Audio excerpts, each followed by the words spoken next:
Good evening. You're watching Ukraine Brief on TVP World. It has been 1,386 days since Russia began its full-scale invasion of Ukraine. I'm Marie Caso, and here's the latest. We begin with an update on the ongoing peace negotiations aimed at ending Russia's war in Ukraine, including the recent decision to divide the American peace proposal into 3 separate documents.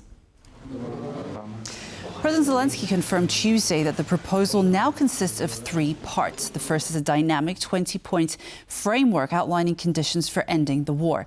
The second focuses on security guarantees that would rely heavily on support from the United States and the coalition of the willing. The third lays out a plan for Ukraine's economic reconstruction. This development comes as Zelenskyy traveled to London, Brussels and Rome this week to discuss the plan and rally support. Now, at least a dozen European leaders are set to meet in Berlin this coming Monday to assess the situation and coordinate steps. German Chancellor Friedrich Merz called for an EU consensus on using frozen Russian assets to support Ukraine and confirmed upcoming talks to coordinate the peace process. Ukraine needs strong security guarantees from its partners in the US and NATO. And anything that affects us Europeans requires our consent. European security interests must be safeguarded, and that is for us to decide. Against this backdrop, we are planning further coordination talks in the coming days. Facing both internal and external pressure, Volodymyr Zelenskyy says Ukraine could hold elections within 3 months if Western partners provide solid security guarantees. But new polling from the Kyiv International Institute of Sociology shows only 22% of Ukrainians support elections after a ceasefire with such guarantees, with most preferring to wait until the war is over. Zelenskyy said Tuesday that he's asked Parliament to prepare legal changes that would allow an election during martial law, as voting is currently banned until wartime measures are lifted.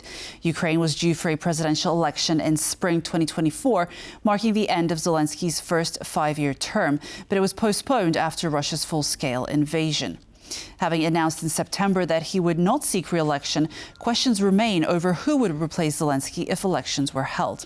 Among the most popular potential candidates are Valery Zaluzhny, the former commander-in-chief of the country's armed forces and current Ukrainian ambassador to the UK, and Kyrylo Budanov, the head of Ukraine's military intelligence. However, neither of them has announced their candidacy for the highest office in the land. Kyiv residents are voicing doubts about holding presidential elections amid the ongoing war, with some questioning how a vote could even be organized on the front lines or in occupied territories. We even have it stipulated that during martial law, which has been declared in our country, elections are not held. What Trump wants is his business. He is the president of an entirely different country that has nothing to do with Ukraine. I support holding elections at the end of martial law, after our victory, as it should be.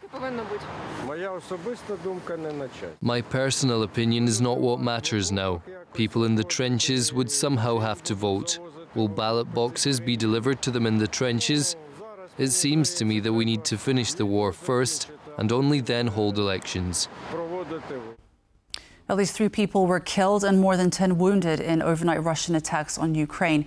Russia launched around 80 drones, 50 of which were reported intercepted by air defense. In northern Ukraine's Sumy region, 2 men in their 60s were killed in separate attacks when Russian FPV kamikaze drones struck their civilian vehicles.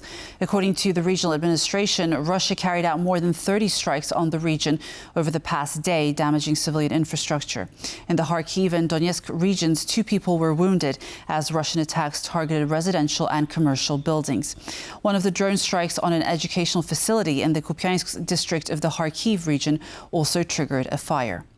According to Deputy Energy Minister Mykola Kolesnik, Russian drones struck the gas transmission system in the Odesa region in southern Ukraine. Other attacks wounded 9 people in the Kherson region, with 1 person killed in the Dnipropetrovsk region as Russia continues targeting the city of Nikopol, damaging infrastructure, residential areas and power lines. Ukraine's security service says it has seized a cargo vessel in the Odesa region that was operating as part of Russia's shadow fleet, moving stolen grain from occupied Crimea. Authorities say the foreign ship repeatedly changed its name and listed owners to dodge sanctions while smuggling Ukrainian agricultural goods from occupied Crimea for Russia. Investigators found the vessel had made at least 7 trips to Sevastopol before the full-scale invasion, including one run carrying nearly 7,000 tons of grain to North Africa. 17 crew members from several Middle Eastern countries were detained on board, along with logs and maps showing illegal entry into occupied ports. Ukrainian authorities have now seized the ship and opened a criminal case. And that's all for Ukraine Brief. Thank you for joining us, and stay tuned for more on TVP World and tvpworld.com. Goodbye.